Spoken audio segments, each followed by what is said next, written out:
Okay, here we are under the car again, and the headers are very close to the brake line on the driver's side. So I bent the line down, but where it was not touching, I mean, it's got like a 1/16 of an inch away. You can see right there. It's not quite touching, but that's close. So I wrapped it in this heat sleeve that can resist up to 500 degrees to help with it. And then I was able to bolt the brake line back in the stock position. But that's made by DEI. I don't know, feels like a piece of aluminum foil, you know. So it's aluminum foil with a fiberglass insert. So we'll see how that does. I'll just have to keep an eye on the brakes.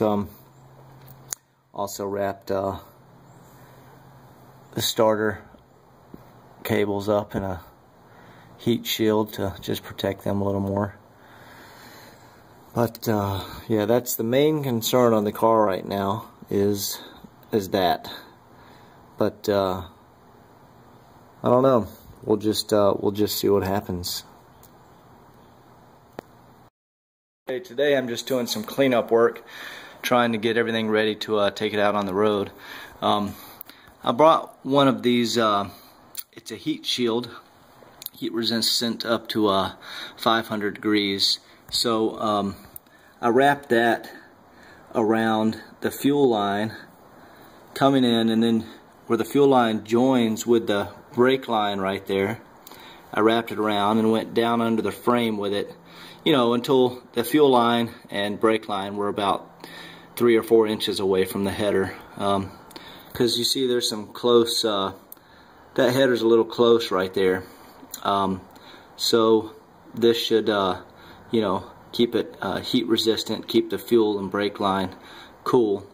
That's the idea, at least. I still don't like how close the header is. And also I had to make an adjustment. Let me get my light. I had a fuel leak right here. Originally the fitting was just straight in to the fuel filter, but due to the angle, you know, of the fuel line up the frame, I guess it was stressing the fitting and it was leaking. So I got this 45-degree angle swivel fitting, and in turn what that also did is made it where the fuel line is now, I don't know if you can see that,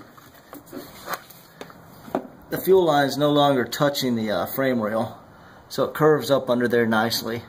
There's not going to be any rubbing or contact. It's very close right there, but it's not touching.